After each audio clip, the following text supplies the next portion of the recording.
right, my YouTube friends out there, here is the crew. We're getting ready to take off on our adventure. We have a big day planned, and we're going to, I don't know why they're laughing, but we're going to check back with you as soon as we get to our first stop. So go along with us. All right, we're at our first stop. Tell everybody where we are. We're at Dixon's Chili, where Truman used to eat. Okay. All right, we're gonna go inside now. I don't even know if I've got you guys in the frame or not. You can sit wherever you wish, guys.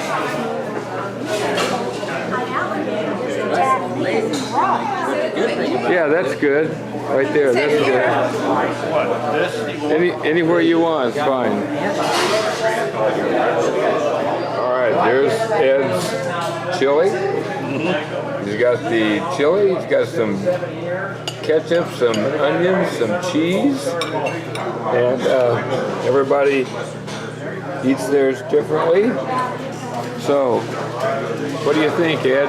It's all right. It's all right. All right. Okay, we have finished our lunch at Dixon's famous chili parlor. Hey! How was it? Wonderful. Okay. All right, and we're on our way. Can I see all you guys back there? Yeah. Okay. And we are now on our way to our second location on our adventure. Sounds good. Go with us.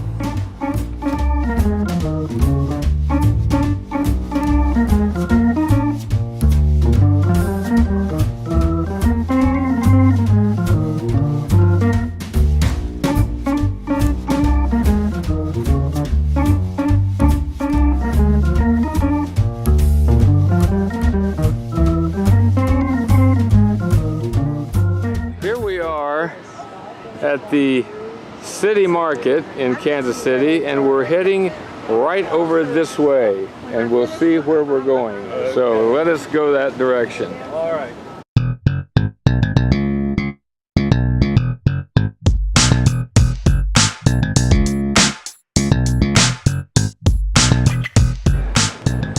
All right, I don't know if you can see that sign or not, but it says Steamboat Arabia, and that's where we're going.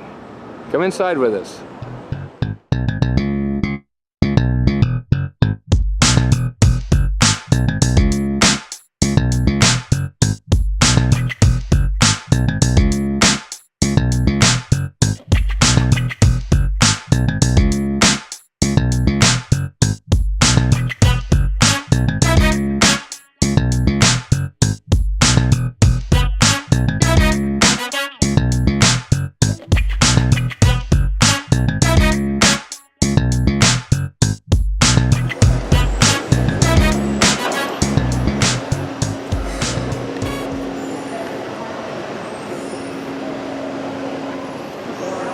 Sorry. It's okay. Hi. Oh, you want to say that? Where are you from? Mason City, Iowa. Mason City, Iowa. Say, tell everybody that you really love Magnum videos. Oh, I love Magnum videos. They're the best around. Oh, I love Magnum videos. They're the best around.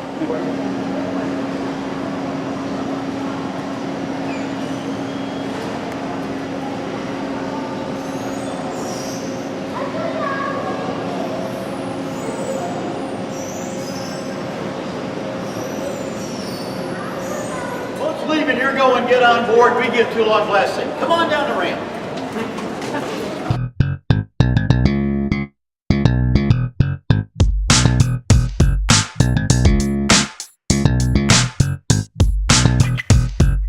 While she displaced 200 tons empty she could operate in 2.5 feet of water. Put 200 tons of cargo aboard, 4.5 feet. So they actually did deforest the banks. River would undercut, the banks would cave in, any tree that hadn't been cut would go in the water, and the root ball would act like a drag, taking it downstream, sinking until it hit the bottom, current would flip it over so it's pointed downstream, and it would rot off at surface level. So just beneath the surface were these tree trunks called snags, pointed like spears at the hull of any boat coming upstream. And you couldn't see them. The Missouri was so full of silt.